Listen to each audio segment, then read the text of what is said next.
Um fato a gente não pode negar que a seleção brasileira sempre teve grandes atacantes. Sempre grandes atacantes vestiram a camisa 9 da seleção brasileira, aqueles atacantes que realmente faziam gol, faziam a diferença. A gente vai relembrar alguns desses jogadores e a gente vai ver quem deve assumir a titularidade ou até mesmo ser convocado, jogador que nem está sendo convocado ainda, no caso do Endrick do Palmeiras. Vamos lá. Eu sou Emerich, seja muito bem-vindo aqui ao canal Emerich FC. Se você ainda não é inscrito, se inscreva no canal, curta o vídeo, nos dá aquela moral, que aqui tem conteúdo todos os dias sobre futebol para você.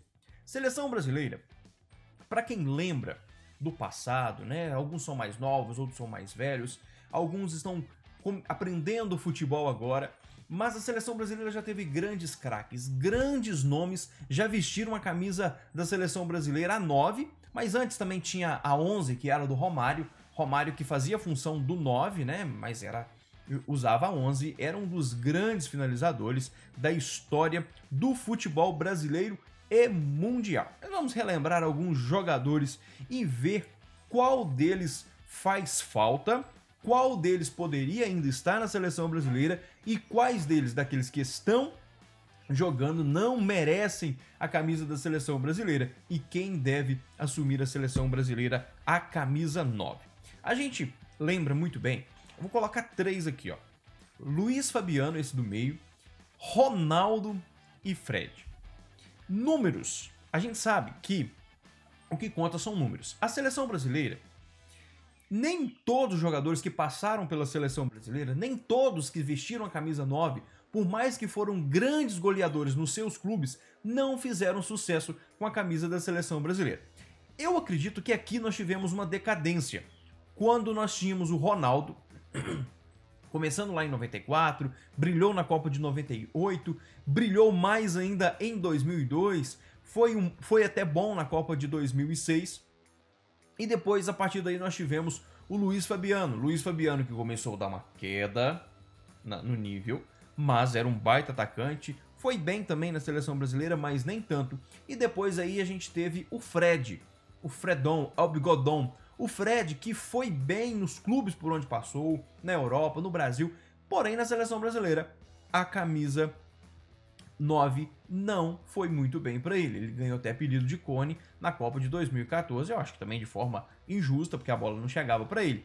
Porém, na seleção brasileira, ele não brilhou o Fred como brilhava nos clubes por onde ele passou. A gente vai ver outros jogadores aqui, o Richarlison, né, que hoje está na titularidade da seleção brasileira com a 9, joga muito, tem feito muitos gols no seu clube, mas na seleção brasileira não tem feito a diferença. O Richarlison, ele não é aquele 9 fixo, aquele igual o Romário era, igual o Ronaldo era. Lógico, o Ronaldo também pegava a bola de trás e saía driblando e chegava lá na frente e fazia o gol. Porém, o Richarlison é diferente, é mais aquele jogador de lado. Vamos lembrar aqui um pouco mais antes, ó, o Guilherme, que jogou no Atlético Mineiro, no Cruzeiro, matador no Galo, jogou na seleção brasileira, mas teve pouca oportunidade. Na época tem também o Anderson do Lyon, teve pouca oportunidade, não fez muito sucesso com a seleção. Esse aqui a gente já falou do Ronaldo.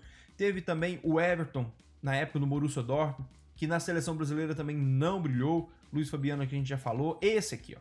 Esse aqui eu preciso falar dele. Adriano Imperador. Foi revelado pelo Flamengo e fez sucesso na Inter de Milão. O Adriano Imperador, cara, ninguém chutava como ele. Era uma bomba.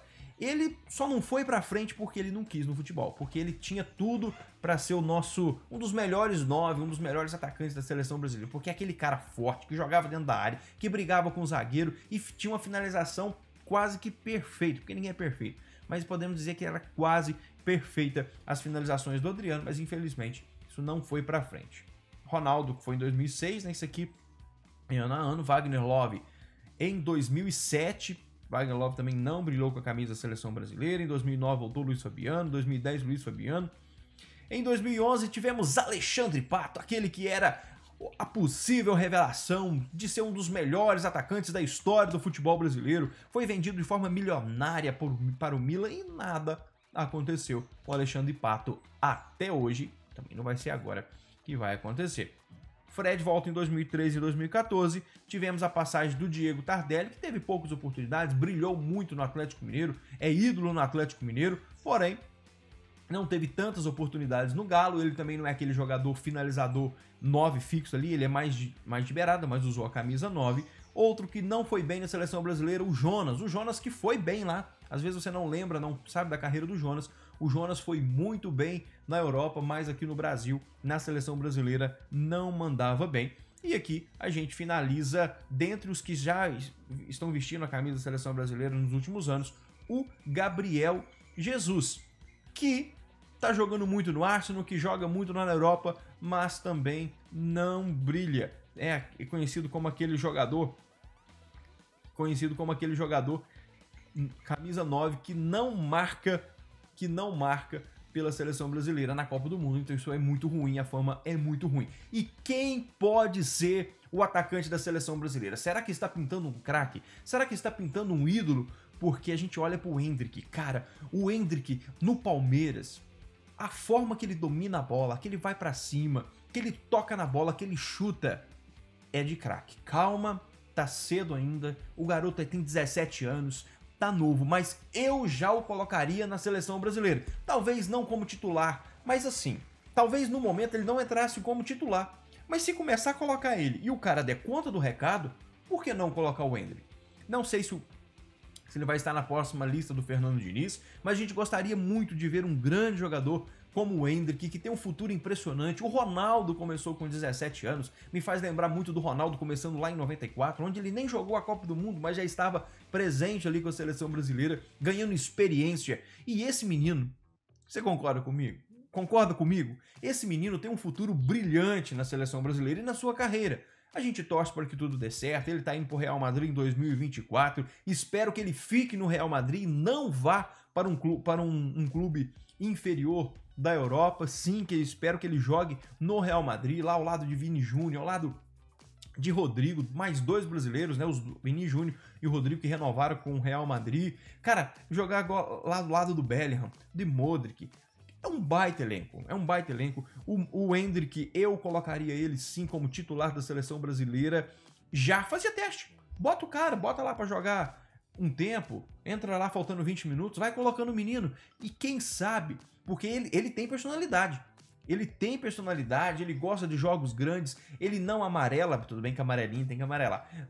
Ele não amarela numa partida decisiva, ele vai pra cima, ele chuta muito bem, é um baita finalizador, é um 9 que a gente vai gostar muito de ver na seleção brasileira e tem tudo para dar muitas alegrias para nós brasileiros. Esperamos que dê certo, esperamos que ele seja muito feliz no Real Madrid e mais feliz ainda na seleção brasileira. Então a minha torcida hoje, por mais que eu goste do Gabriel Jesus, eu gosto do Richarlison, os meninos são bons, mas os caras não têm feito gols.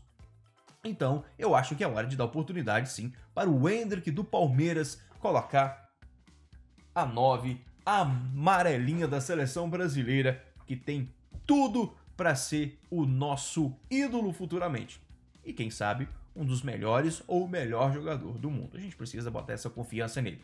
Qual a sua opinião? Você acha que o Endrick deva ser o atacante da seleção brasileira já ou só mais pra frente? Precisa dar tempo ao tempo? Comenta aqui embaixo a sua opinião, o seu comentário sempre é muito importante aqui no canal. Se você ainda não é inscrito, se inscreva, curta o vídeo. Valeu galera, eu sou o Emerich e aquele abraço.